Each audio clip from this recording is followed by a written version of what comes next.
Mais um resultado frustrante em casa no Campeonato Brasileiro. E este gramado é inaceitável.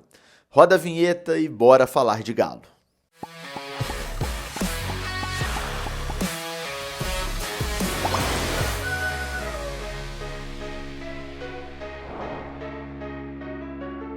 Tudo bem, pessoal? Um abraço para você que me acompanha em mais um vídeo aqui no canal do Frossar. Hoje é domingo, dia 18 de agosto de 2024. Está no ar o Cabeça Fria de Atlético 1, Cuiabá também 1 na Arena MRV pelo Campeonato Brasileiro. Mais um resultado frustrante do Galo em casa no Brasileirão. Mais um jogo que a gente perde pontos para uma equipe que está numa situação muito delicada na tabela do campeonato. A gente tem bastante coisa para avaliar sobre o jogo e também sobre o cenário do jogo, especialmente essa grama horrível, né? Horrorosa, inaceitável da Arena MRV, então tem bastante coisa pra gente falar sobre esse jogo. Antes, os recados de sempre, né? Primeiro, se você ainda não é inscrito nesse canal, me dá uma moral, inscreva-se aqui embaixo, é rapidinho, gratuito e me ajuda demais. Ajuda também deixando o like, clicando no botão hypar, caso ele apareça aí pra você, mandando pros amigos. Se inscreva também no canal de cortes, a gente tá publicando corte praticamente todo dia lá no canal de cortes, o link está aqui também na descrição. Deixa o like por lá também, enfim, ajuda divulgando o nosso conteúdo e mandando para os amigos também, que é sempre muito importante, beleza? Caso queira apoiar ainda mais o meu trabalho, tem a opção de você se tornar membro do canal do Frossar, é só clicar em Seja Membro embaixo do título e ver as opções, fechado? Bom, vamos lá, recados também dos nossos parceiros, né? Se você ainda não fez o seu cadastro na KTO, faça utilizando o cupom FROSSAR, caso goste, claro, de se divertir com apostas esportivas. Vai te garantir 20% de bônus no primeiro depósito e a primeira aposta é sem risco. Errou, o valor volta como bônus para uma nova tentativa. Consulte o regulamento direitinho para entender como funciona e vale sempre o lembrete, né? É só para maiores de 18 anos e é para você apostar para se divertir, com responsabilidade, não é para usar dinheiro de obrigação para apostas esportivas, beleza? Recado também da Confiax, que está com a campanha Acelera Consórcio neste mês de agosto, até sair a contemplação do seu consórcio, da sua casa própria, do seu carro ou do seu veículo pesado, você vai pagar apenas 50% da mensalidade do consórcio. É isso mesmo, você só paga metade até ser contemplado, consórcio sem juros, sem entrada, sem burocracia. O QR Code está na sua tela, entre em contato com o time Confiax, você vai ser muito bem atendido e quem sabe dar um passo importantíssimo na realização do seu sonho, combinado? Vamos lá então falar desse jogo, pessoal. O Atlético optou por preservar vários titulares aí para essa partida, né? Não entraram jogando aí Saravia, Júnior Alonso, o Batalha nem relacionado foi, o Otávio estava fora, o Scarpa estava fora, o Paulinho estava fora. Então vários jogadores aí que o Milito optou por deixar ou no banco ou até fora totalmente da partida, pensando na sequência, mas claro, pensando principalmente no jogo que o próprio Milito definiu como mais importante do ano, e ele está correto, que é na terça-feira contra o São Lourenço, o jogo da volta das oitavas de final da Copa Libertadores, também na Arena MRV, pelo menos até este momento que eu estou gravando, o jogo segue confirmado para a Arena. Eu digo isso porque pelo estado terrível do gramado da Arena MRV, não me surpreenderia se a Conmebol vetasse o estádio ou se obrigasse o Atlético a mudar de última hora o local do jogo, porque realmente aquele gramado ali é inaceitável. Nós vamos falar muito mais sobre isso mais pra frente deste vídeo. Antes, vamos analisar o time que entrou em campo contra o Cuiabá. Como eu falei, vários titulares preservados, o Galo foi a campo com o Everson no gol, uma trinca de zaga diferente da padrão, né, que tinha Mariano pela direita, Fux como um zagueiro central, e o Fux mais que acostumado a jogar ali, e o Lianco dessa vez jogando como um zagueiro pela esquerda, né, uma posição diferente da que a gente já tinha visto o Lianco atuar no Atlético. Fez um bom jogo, foi seguro, a gente vai avaliar mais aí individualmente alguns jogadores ao longo desse vídeo. O meio campo defensivo tinha ali o Franco ao lado do Vera, o Otávio descansou e não entrou no jogo, né, descansou realmente totalmente aí para a partida de terça-feira. O Igor Gomes foi titular e fez o gol do Atlético na partida, batendo muito bem o pênalti, vamos chegar lá. Quem jogou aberto pela direita no primeiro momento foi o Palácios, no segundo tempo entrou o Alisson, pela esquerda foi o Rubens, que teve mais minutagem aí, um jogo importante para ele, o primeiro dele como titular desde que ele voltou de lesão, não fez um mau jogo. E na frente o Galo teve o Bernard ali, que era um meia, mas encostava no ataque em alguns momentos, e o Daverson como homem de referência, chegou a fazer um gol para o Atlético, mas estava impedido, o gol corretamente anulado. Bom, o Atlético fez um bom início de jogo, começou o jogo com bastante movimentação, criando alguma chance de perigo, chegou no gol muito rápido, né? O lance ali do pênalti em cima do Palácios foi quando o relógio estava virando de 4 para 5 minutos, bem no início do jogo mesmo, mas foi cobrado só lá aos 10, porque o VAR, né? Padrão VAR no Brasil, demora, e ali tinham 2 lances para ser revisados, né? Porque teve o lance do possível impedimento no início da jogada, e depois checaram ali e viram que não estava impedido, e aí sim o segundo lance, o lance do pênalti, que é um lance interpretativo, então tiveram que chamar o árbitro no monitor para ele assistir o lance, e aí chegou à conclusão que foi pênalti. Para mim, pênalti claro, bem marcado. Realmente a dúvida era o impedimento, que não existia. O Palácios toca primeiro na bola, tirando a bola do alcance do zagueiro. O zagueiro chega atrasado, pega o corpo do Palácios, pênalti corretamente marcado. E aí a galera começa a pedir ali na Arena MRV para que o Daverson cobrasse. Tá todo mundo curioso para ver logo o primeiro gol do Daverson com a camisa do Galo, a comemoração, como é que vai ser. Mas o que aconteceu ali foi o correto. O jogador que treina melhor durante a semana é o que tem que bater, sem vaidade, sem prestigiar o cara que tá precisando ganhar moral com a torcida. Simplesmente quem treina melhor bate. Quem vai te entregar uma probabilidade maior de gol tem que ser o cobrador do pênalti. O próprio Milito confirmou na coletiva que foi sim uma decisão dele ali, que o Igor Gomes batesse o pênalti, porque ele treina muito bem, e a cobrança comprovou isso, né? Bateu muito bem o pênalti. Eu até falei isso no Twitter, já falei isso nesse quadro também em outras ocasiões.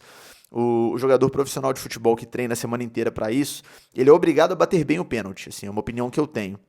É claro que o goleiro pode ser melhor que ele ainda, acertar o campo, ter bastante explosão, chegar e fazer a defesa. Como foi no caso o Everson no lance do pênalti cobrado pelo Isidro Pita, o gol do Cuiabá, o Everson quase chegou, acertou o canto, teve uma explosão legal, faltou só de repente um pouco mais de firmeza na mão, um pouquinho mais de envergadura para conseguir chegar mais inteiro na bola, mas o Everson foi bem no lance e quase fez a defesa. No lance do gol do Igor Gomes, o goleiro também acerta o canto, né? O Walter, que é um goleiro para lá de experiente, mas o Igor Gomes bateu muito bem, forte no canto, bem no canto. É um pênalti praticamente indefensável. E ali com 10 do primeiro tempo, o Atlético abriu o placar, e o placar que fazia sentido para o início do jogo do Atlético, que era assim bastante movimentado e bastante protagonista no jogo.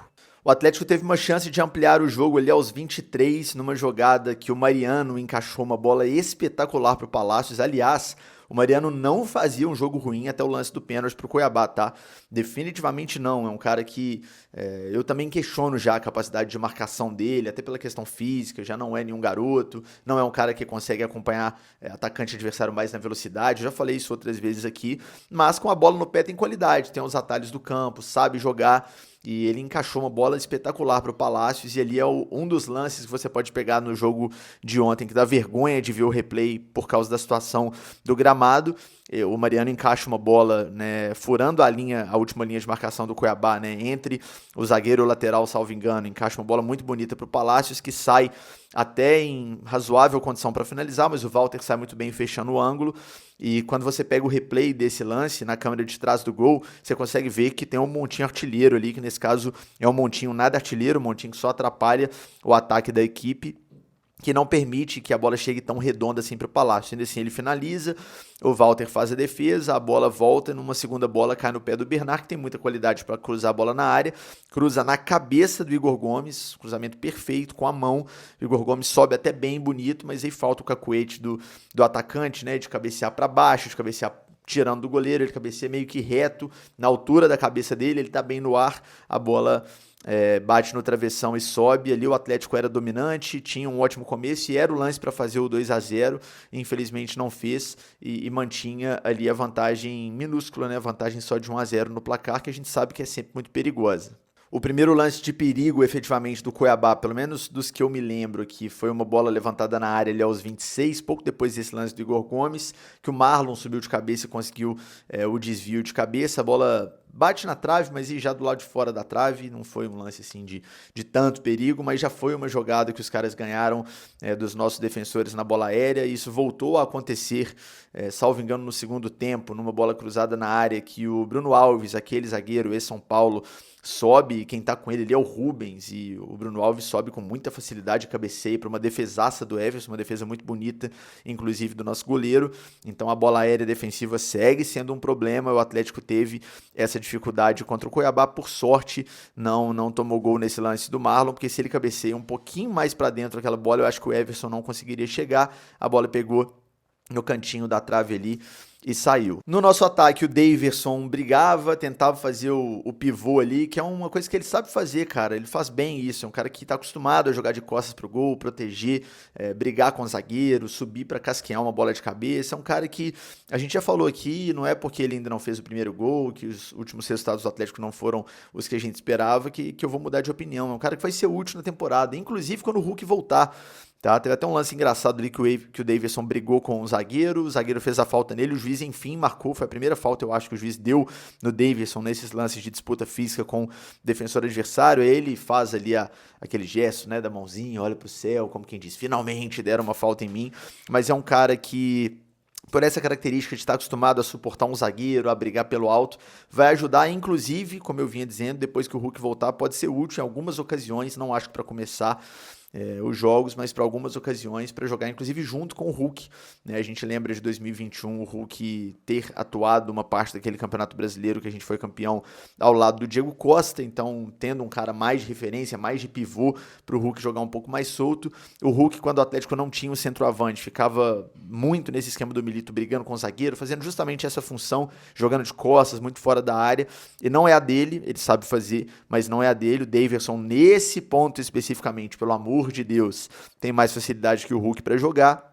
E aí sim, de repente, em algumas situações de jogo, em algumas circunstâncias, isso pode ser útil, né? Deixar o Daverson brigando com o zagueiro, brigando em bola pelo alto, para deixar o Hulk um pouco mais solto, porque aí sim o Hulk é obviamente muito mais jogador do que o Daverson para resolver com a bola no pé, para fazer as jogadas, para fazer as triangulações, para chutar de fora da área, para tentar uma jogada nas costas da zaga, para driblar, enfim, para fazer o que ele tem de melhor. Então é um jogador que sim, pode ser muito interessante para esse time ao longo da temporada.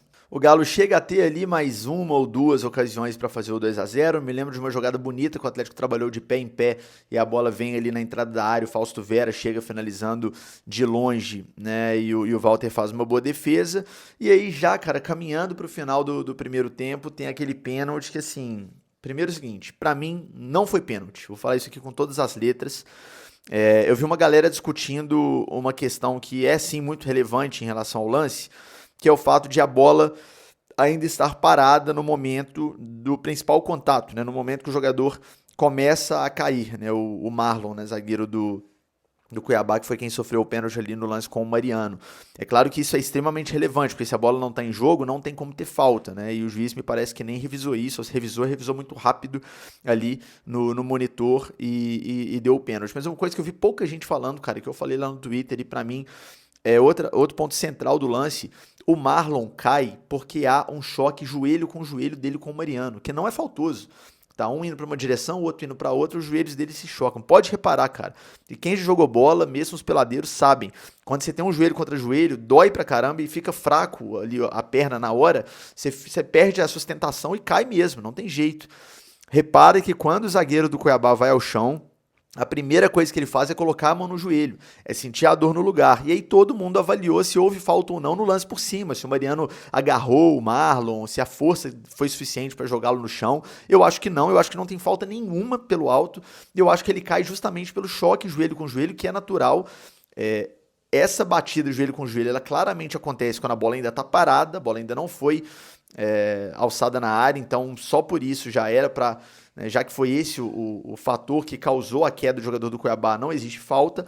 E mesmo se já tivesse envolvimento, choque é natural de jogo, não tem falta. E depois, o fato do Marlon ter se chocado pelo alto ali com o Mariano, aquele braço ali um com o outro, ele é, primeiro, pelo fato de o Marlon já estar caindo pelo choque embaixo, e segundo, que é uma disputa por espaço ali absolutamente natural, como o Mariano falou na zona mista, ele tem razão, tem 1 milhão de lances como esse em todos os jogos, então para mim não é pênalti, para mim é o tipo de lance que o VAR chama o juiz para aparecer, né? No outro lance, no lance do pênalti pro Atlético, aí sim é um lance que para mim é um lance claro que o VAR tem que chamar o árbitro para revisar. Olha, o cara foi derrubado na área, já que não estava impedido, vem cá ver. Nesse caso, cara, é um lance normal de área, de disputa por espaço. Não foi nada, ao meu ver, e aí a gente fica numa situação complicada de criticar o Mariano aqui, de vir falar, juvenil, porque se eu tô sustentando que não foi pênalti, se eu tô sustentando que o desequilíbrio do jogador adversário acontece em função do choque joelho com joelho, eu não posso vir aqui e falar, o Mariano foi juvenil no lance, o Mariano foi burro, porque pra mim o choque foi natural, cara. Pra mim o choque foi natural, pra mim é uma disputa natural. E se não tivessem dado pênalti, não tinha ninguém falando, ó, o Mariano foi imprudente nessa disputa. Eles estão brigando por espaço. Salvo engano, segundos antes de o árbitro marcar o pênalti, o árbitro foi lá falar com os caras, ó, parou aí, porque os caras estavam se agarrando na área. E é o agarra-agarra que a gente vê todos os jogos 50 vezes por jogo. Não foi pênalti. E aí, cara, não posso ser injusto aqui de estar sustentando que não foi pênalti. Pra mim, o Mariano não fez ação faltosa nenhuma ali. E vir aqui falar que ele foi juvenil, não podia ter encostado no zagueiro dentro da área. Disputa de bola dentro da área. Se você pegar qualquer outro jogador que estava sendo marcado por qualquer jogador do Atlético no lance, existe uma disputa, existe um braço de referência, existe uma troca ali de empurrão dentro de uma normalidade pelo espaço. Para mim aquilo não é pênalti. Eu não acho que o Atlético deveria ter renovado com o Mariano. Eu até acho que o Atlético poderia ter buscado um lateral mais jovem para brigar por posição com o Saravia. Eu acho que o Mariano merece todo o respeito pelo que fez com a camisa do Galo, mas já é realmente o momento da gente pensar numa renovação. Já era antes, agora mais ainda. Mas nesse lance especificamente de ontem, eu não acho que ele errou. E eu acho que ele vinha fazendo um bom jogo, tá? Eu acho que ele vinha fazendo um bom jogo até o momento do pênalti. Infelizmente o VAR quis aparecer, chamou o árbitro de campo para lá ver, ele viu esse pênalti, não reparou que a bola ainda não estava em movimento no momento que o Marlon começa a cair.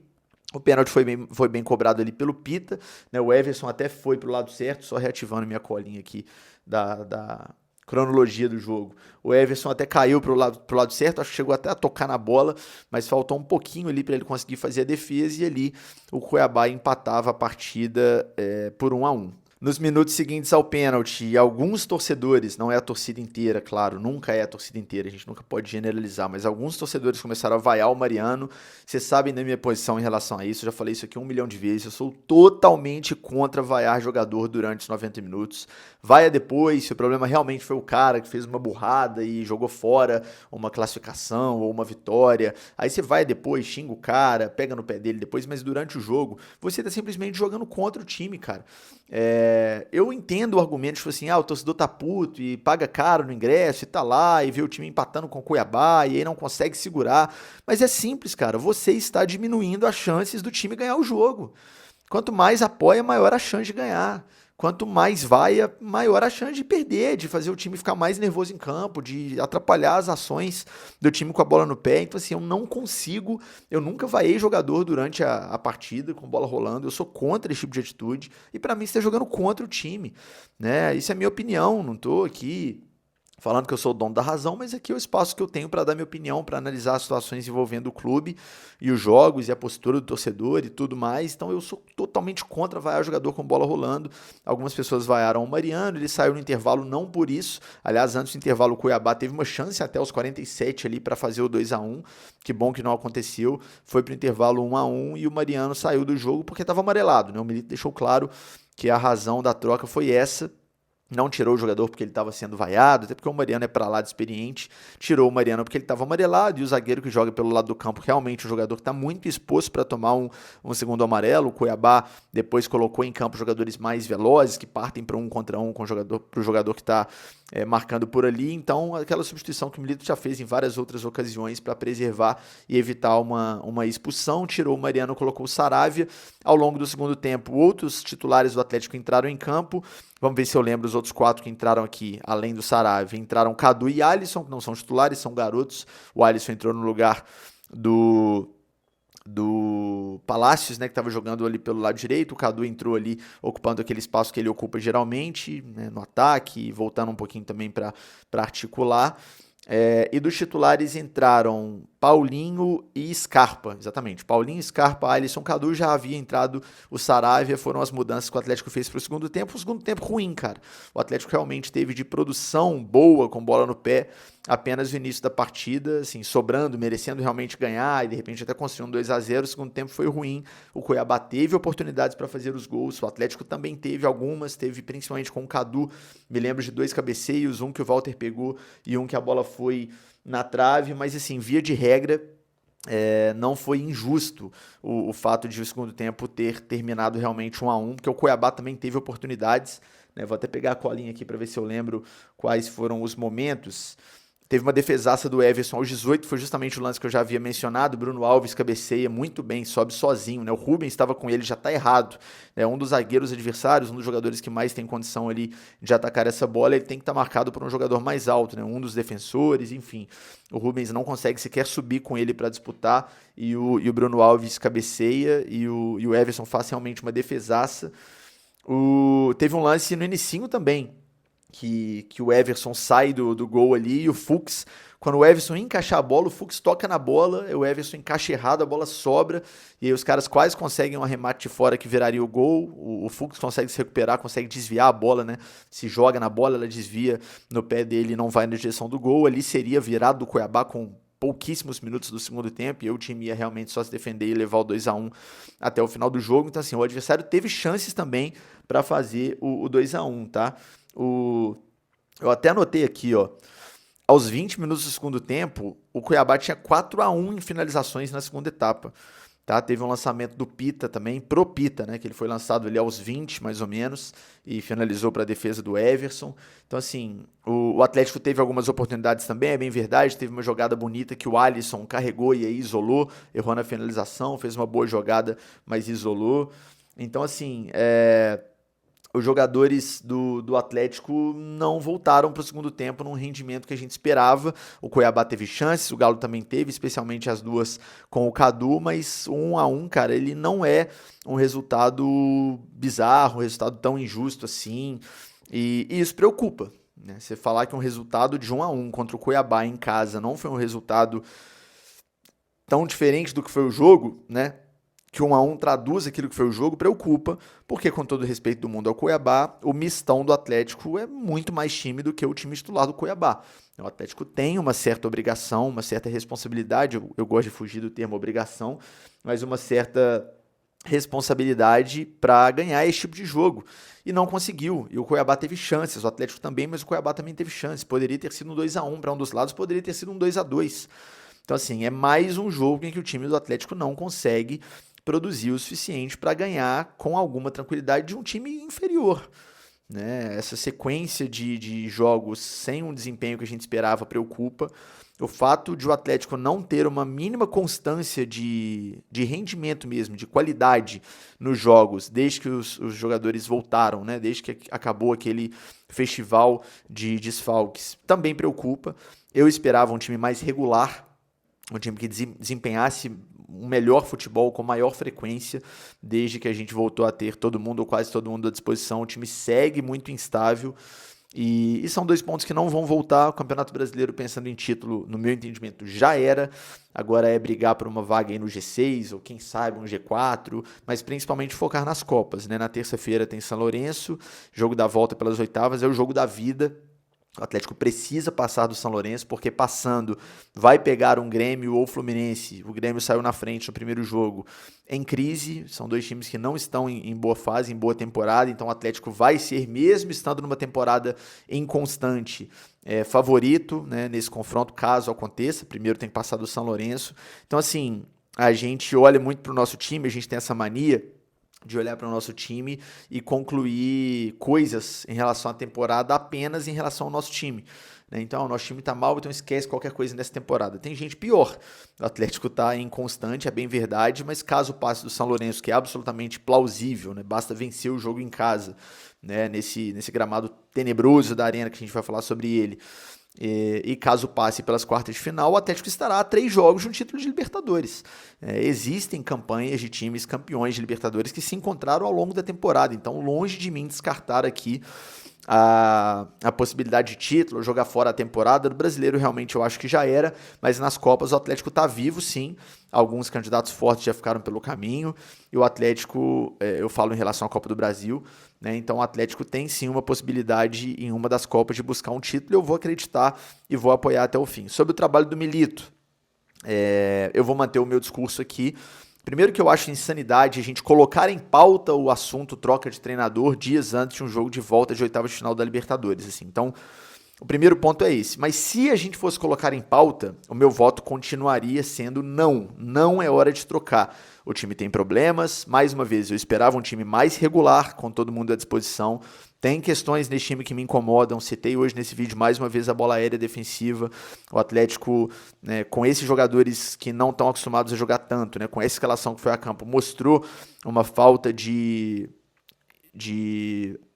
como eu vou dizer, encaixe, uma falta de entrosamento que é absolutamente natural quando os caras não jogam com frequência, mas mesmo considerando tudo isso, em que pese tudo isso, eu acho que o Atlético poderia sim jogar o melhor futebol, então existe uma parcela de responsabilidade do treinador, né, em relação a esse aproveitamento melhor e com uma frequência maior.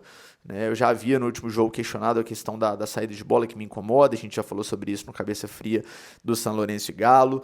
O Atlético segue tendo alguns problemas defensivos e com a bola não está conseguindo impor o seu jogo a ponto de criar tantas chances assim, de fazer uma vantagem, construir uma vantagem realmente relevante no placar, e teria que fazer isso contra um time como o Cuiabá. Então tem problemas, mas eu sigo sendo defensor da continuidade do trabalho, porque acho que trocar agora, trocar no meio da temporada, nunca é positivo, a menos realmente que o trabalho seja um desastre, esteja correndo sérios riscos e você não veja nada positivo em momento algum. Acho que não é o caso. Acho que existem problemas, como acho que existem pontos positivos, e acho que o trabalho tem sim potencial para melhorar e para ter frutos, se não nessa primeira temporada, na próxima, mas eu ainda acredito sim em algo de positivo nessa temporada, beleza?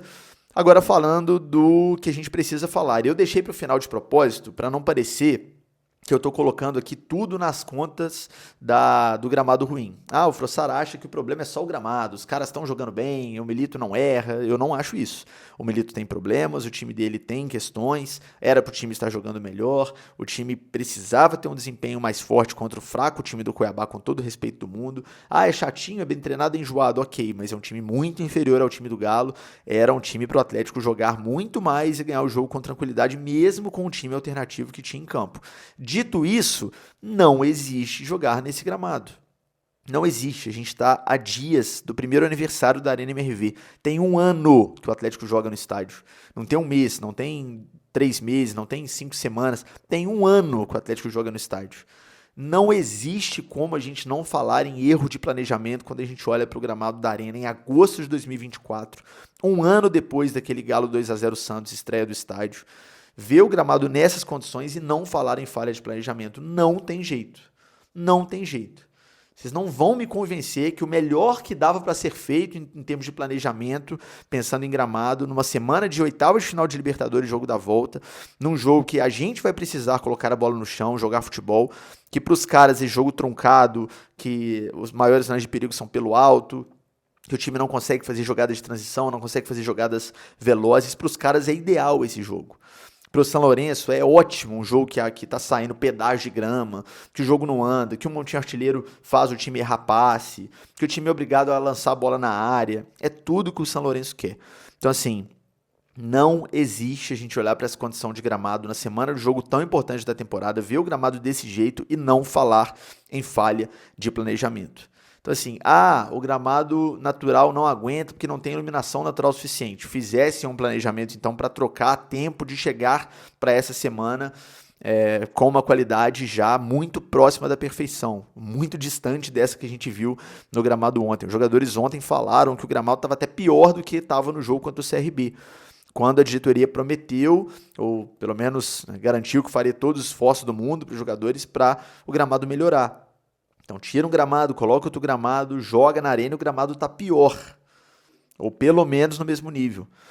Mas não deu tempo de melhorar. Joga em outro lugar então. Joga em outro lugar, assume todos os problemas que isso pode trazer, porque pode trazer problemas. Tem gente que comprou camarote para a arena, tem gente que comprou cadeira cativa para a arena, com a garantia de que todos os jogos vão ser lá na temporada. E aí? Eu não sei se isso pode gerar algum tipo de problema jurídico para o clube, jogar em outros estádios simplesmente por uma questão de falha de planejamento pensando na grama. Eu acho que pode existir esse ponto na equação, mas se você não conseguiu prever minimamente que o estádio, eu falo você me referindo ao clube como um todo, tá? Não estou personalizando o problema, não. Mas se o Atlético não conseguiu prever que o estádio teria esse problema crônico, porque já é um problema crônico de gramado, agora, meu amigo, você que lute para resolver. assuma as consequências de ter que de última hora jogar em outro estádio, ou troca o gramado com uma antecedência maior e joga 2 jogos ali fora, né, no Mineirão ou no Independência até o gramado ficar positivo e, sei lá, bate esse valor em quem paga cadeira cativa ou quem tem camarote ou fornece alguma coisa, alguma vantagem para o cara no outro estádio, sei lá. Não sei, não trabalho no clube e não sei qual que é o caminho para resolver esse tipo de situação. O que não pode é você expor um time técnico, um time que tem qualidade superior à dos adversários, na maioria deles, a um gramado tão ruim. A gente chegou no pior estágio, que é jogador do time principal, como foi o caso do Paulinho, falar abertamente no microfone: olha, eu prefiro jogar num outro estádio, num estádio que não é o estádio do nosso clube. Eu prefiro jogar no Mineirão, no Independência, porque o gramado aqui está atrapalhando a gente. No início, os jogadores tinham um certo pudor de tocar nesse assunto. Eu me lembro de eu fazer perguntas sobre gramado para o Bernard, para vários jogadores, para o Hulk, para o Otávio, e me lembro de uma resposta do Bernard lá atrás: cara, é até complicado a gente falar sobre isso, porque a gente toca em pontos que são delicados, mas assim, realmente não tá legal. Os caras falavam com um certo dedo ali sobre o assunto, né, com um certo pé atrás, para falar com tranquilidade, com calma. Agora o jogador já vai no microfone com tranquilidade e fala: olha, eu prefiro jogar fora daqui. Eu não quero jogar aqui mais, está atrapalhando. Isso é vergonhoso para um estádio novo como é a Arena MRV. Ah, mas a arquitetura do estádio é fechada, então pega pouca luz. É novidade? O projeto era diferente? O projeto era que pegasse luz no gramado o dia inteiro e a grama ia ficar perfeita? Ou vocês já sabiam que seria assim? E se já sabiam, por que a gente precisa ficar se sujeitando a esse tipo de problema?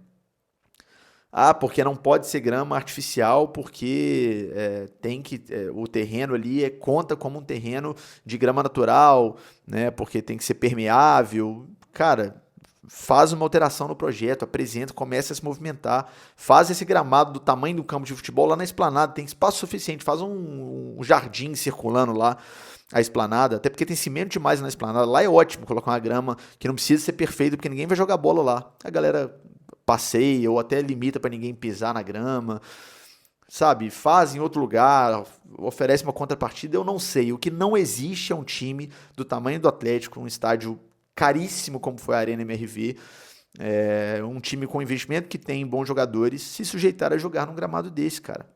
Não existe. É assim, não é que tá ruim, não é que tá longe do ideal, tá péssimo. É inaceitável jogar num gramado como esse, simplesmente inaceitável, não existe. E vai atrapalhar. Vocês imaginam o pior cenário do mundo aqui: o Atlético faz um jogo truncado com o São Lourenço, 0-0, ninguém arruma nada, os caras arrumam briga, e aquela confusão, e bola jogada na área, ninguém consegue um gol. Aos 90 minutos, aos 45 do segundo tempo, o Atlético faz uma jogada, encaixa uma jogada trabalhadinha, a bola vem cruzada na área, no pé do Paulinho, na hora que ele vai chutar, a bola pega no manchetileiro, sai do pé dele, ele isola a bola lá no Brahma Sul. E aí? Como é que vai ficar? Você jogou fora uma classificação de Libertadores por causa de um gramado merda, com o perdão da palavra, a palavra é essa mesmo. Não existe, cara, é uma parada inconcebível. Mais uma vez, vocês poderiam me pedir paciência se a gente estivesse falando aqui em setembro de 2023, cara. Pô, o estádio tem um mês, a grama é nova, os caras estão entendendo como é que é a questão do solo, quanto tempo precisa, se a luz é suficiente aqui, não é ali. 1 ano depois não dá. 1 ano depois não dá. E deixando claro, eu não estou falando aqui que a responsabilidade do resultado de ontem ou da fase instável do Atlético é só do gramado. Não é, mas é dele também. Ah, Frossaf, você acha mesmo que interfere? É óbvio que interfere. É óbvio que interfere. É evidente que interfere. O jogo é disputado em cima do piso, da grama. Se o gramado é ruim, atrapalha o time que é mais técnico. E o elenco que o Atlético tem faz o time ser mais técnico do que a maioria dos adversários. Pelo amor de Deus, gente. Pelo amor de Deus. Assume o BO e assume o prejuízo que é sair para outro estádio. Pelo menos nos jogos mais relevantes da temporada. Vamos tentar salvar a temporada nas Copas? Beleza, então vamos dar um jeito, assume o BO e vai para o Mineirão nas disputas de mata-mata a partir de agora. Ou para o Independência, Mineirão para o jogo contra o Cuiabá, acho que nem era opção porque tem Stock Car lá, ou teve Stock Car lá. Que aliás é outra bizarrice também, mas não vou falar sobre isso porque não é o tema desse vídeo. Estocar no Mineirão, Santo Cristo. Enfim, tem que resolver, cara, pra ontem. Não existe sujeitar os caras a jogar num gramado como esse. E assim, o Milito, ele é o treinador que mantém sempre o discurso de não procurar desculpas. Aí ele vai ao microfone e fala assim: cara, A diretoria está fazendo esforços, eu sei que trocaram o gramado, estão tentando melhorar, e eu elogiei essa postura dele lá atrás e volto a elogiar aqui porque eu não vou mudar o discurso de acordo com o resultado. Lá atrás, quando estava só ganhando e os problemas que tinha, ele falava assim, eu não vou colocar desculpa sobre isso, a gente tem que fazer o melhor com o que a gente tem na mão. Eu volto a destacar aqui, isso é muito legal, é um posicionamento louvável, elogiável do Milito, ele vai fazer o melhor em cima do que ele tem à disposição, até porque a grama não é responsabilidade dele, não é o treinador que tem que cuidar do gramado do estádio do clube. E é muito legal ele não transferir essa responsabilidade, até porque ele tem responsabilidades, questões do time que envolvem o trabalho dele que ele precisa corrigir. Então ele tem que focar nessas coisas mesmo, ele está de parabéns pela postura, está 100% certo.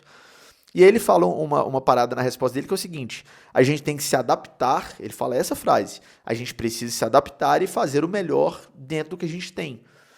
Quem precisa se adaptar ao gramado é o adversário, não o nosso time. Eu não estou falando que o Milito está errado não, tá? Ele está certo porque ele está colocando de fora essa questão, porque não é responsabilidade dele, ele está certo. Eu estou só pegando a resposta dele para a gente refletir sobre. Por exemplo, quando os times vão jogar na Arena da Baixada contra o Atlético Paranaense, você precisa se adaptar, meu amigo. Você precisa se adaptar, porque é sintética, a grama é diferente, os caras lá sabem jogar e o gramado é perfeito para o jogo dos caras. O adversário que lute para se adaptar. No Newton Santos com o Botafogo a mesma coisa. É mais rápido, a bola corre mais, os caras te colocam na roda mesmo porque os caras jogam lá, estão acostumados, sabem jogar naquele campo e você que se adapte quando você vai jogar lá. Por isso que é tão difícil ganhar do Botafogo no Newton Santos. Aí na nossa casa quem tem que se adaptar é o nosso time. E se a gente pegar um time mais butineiro, que quer travar o jogo, como a gente vai pegar na terça-feira, os caras vão estar mais adaptados do que a gente. A gente vai sofrer mais que os caras. Isso não existe. A gente está invertendo totalmente a lógica de ser mandante, de ter vantagem por jogar no seu estádio. Pega os títulos do Atlético, cara, e pega o rendimento do time em casa. 2013 o Atlético ganhou todas em casa, ou empatou, né? Enfim, empatou e na prática passou, como foi o caso do Tijuana, mas não perdeu jogo nenhum como mandante na Libertadores de 2013, né? Aliás, só teve esse empate realmente contra o Tijuana, né? Na fase de grupos ganhou de todo mundo. Nas oitavas goleou o São Paulo. Nas quartas empatou com o Tijuana, aquele jogo totalmente atípico. Na semi meteu 2-0 no fortíssimo time do Newell's. E na final, no Mineirão, meteu 2-0 no forte time do Olímpia. Então assim, aí pega 2014. A gente tomava taca fora, mas resolvia em casa. O aproveitamento em casa foi espetacular. Ganhamos do Palmeiras, ganhamos do Corinthians de 4-1, ganhamos do Flamengo de 4-1, ganhamos do rival, a final que foi, é bem verdade, bem tranquila, fácil os dois jogos. Aí vem 2021 a mesma coisa, um time fortíssimo em casa, muito difícil tirar ponto do Atlético no Mineirão em 2021. Então assim, time campeão passa, pelo menos na nossa história, por uma solidez como mandante. Só que uma solidez como mandante passa necessariamente por uma condição, por um contexto, por um cenário ideal para você jogar lá. 2013, 14, você tinha o Caiu no Hortamorto, você tinha o Eu Acredito, você tinha uma sinergia da arquibancada com o time que na arena hoje não existe. Não existe. Aí tem um problema da acústica, tem um problema do público que frequenta, que eu sigo sustentando que é um público sim um pouco diferente, talvez pelo grande número de cadeiras cativas e camarotes, espaços muito caros e uma galera, é um público diferente. Então você já não tem essa sinergia, você já não tem esse clima de caldeirão que nos foi prometido lá atrás para ajudar o time em campo. Então já é um primeiro problema, porque você não consegue explorar uma ferramenta, uma arma que o Atlético historicamente teve. Historicamente, o Atlético teve a torcida como seu 12º jogador. Na arena não é assim. Já tem um problema aí. Mas se você tem esse problema aí dentro do campo, pô, tudo funciona, quer ver um exemplo? Allianz Parque do Palmeiras. Está longe de ser um caldeirão, um estádio que o adversário não vai conseguir jogar, de tanto que a torcida empurra. É um estádio elitizado também. É um estádio que só a organizada canta também, em muitos momentos. Eu já fiz jogo lá, vários. Eu sei o que eu tô falando. Só que o gramado é um tapete. Também sintético, ou misto, não sei exatamente como que funciona lá. Mas o gramado é um tapete, os caras sabem jogar ali, sabem os atalhos e dificilmente vão perder ponto lá. Então aí enfileirando títulos temporada atrás de temporada. O que você não pode é não ter um cenário que dialogue com a história do seu clube, que é o caso da Arena, já não tem um contexto do campo para fora de diálogo com a arquibancada, não tem, isso é fato. E também tem um gramado tenebroso, que vai facilitar o jogo do seu adversário se ele quiser vir para a Arena para não jogar futebol. Cara, a resposta do Paulinho é ótima. O estádio não nos ajuda. Ele fala isso com todas as letras. Se a gente for pro Mineirão, pra Independência, vai nos ajudar um pouco mais do que a Arena tá nos ajudando. Porque o estádio não tá ajudando, tá atrapalhando, cara. Ajuda os caras e atrapalha a gente, onde já se viu. Vamos mandar uma petição pra CBF pra gente jogar as 38 rodadas do ano que vem como visitante, então, em vez de jogar em casa, se não pode sair da Arena, é melhor jogar fora. A gente jogou muito bem contra o Cuiabá lá na Arena Pantanal. Goleamos, cara, bola no chão, gol de tudo que é jeito. Na Arena, esse jogo horroroso. Nem dá um desânimo, cara. Dá um desânimo, tem hora que é até difícil comentar esse tipo de coisa, porque o lado do torcedor vem mais forte. E eu cresci na arquibancada, cara. Eu já vi o Atlético, sabe, em tantas circunstâncias, assim, sendo um mandante absurdo. O Atlético já foi o melhor mandante do mundo na época lá do Independência, 12 e 13, até aquela derrota pro Atlético Paranaense, né, num jogo atípico também, despedido do Bernard, ele foi expulso, o Atlético Paranaense virou no finalzinho, o Atlético ficou, sei lá, nem lembro, 60, 70 jogos sem perder como mandante. Infelizmente, a Arena MRV não joga a favor do Atlético ainda, cara. Infelizmente. E precisa começar a jogar, porque senão a gente vai jogar no lixo as já remotas chances de título que a gente tem nessa temporada. Existem porque Copa é Copa. Você precisa jogar bem aqueles 2 jogos ali, passou, acabou. O que ficou para trás apagou, vamos focar na próxima fase da competição. Por isso que eu sigo acreditando. E sigo torcendo, e vou seguir apoiando, e vou seguir defendendo a continuidade do trabalho do treinador, porque é o que eu acho que é o caminho mais prático para você ter chance de título. Mas o contexto precisa ajudar, e o contexto envolve o estádio. Enfim, é isso, assim, acho que não tem mais nada para falar aqui, um desabafo aqui sobre a condição da Arena, que é muito ruim. Vamos ver o que eles vão fazer para os próximos jogos, e que o Atlético encaixe e consiga essa regularidade um pouco maior de desempenho daqui para frente nas competições, que a gente faça um bom jogo na terça contra o São Lourenço. Estaremos lá no estádio acompanhando tudo pelo canal do Frossar, lembrando que jogo da Conmebol a gente não pode fazer nada ao vivo, então realmente é só a gente se preparar para o jogo na programação normal aqui do canal, e aí depois sim as entrevistas gravadas, né, e a repercussão do jogo, cabeça fria, tudo normal. Mas estaremos lá. Amanhã tem live aqui no canal às 7 horas. Terça-feira, não só no jogo, como tem live à tarde, porque tem o sorteio da Copa do Brasil às 3 da tarde. Vamos abrir live umas 2, mais ou menos, para resenhar. A programação do canal segue, eu sigo acreditando, mas é muito frustrante ver um jogo como esse, com tantos problemas em campo e principalmente fora dele. Eu digo assim, em campo, pensando em desempenho dos jogadores, no futebol em si, e fora dele, que no caso não é fora, é dentro, porque é o gramado o principal problema hoje da Arena. Não é o único, mas é o principal, que essas coisas se resolvam o quanto antes e que a gente volte a ter orgulho de ver o Atlético jogando em casa, de ver o clima que é positivo para nós e difícil para o adversário. Hoje o que acontece muitas vezes é o contrário. Muito obrigado, deixa o like nesse vídeo, me ajuda espalhando o conteúdo também para os amigos. E até o próximo vídeo aqui no canal.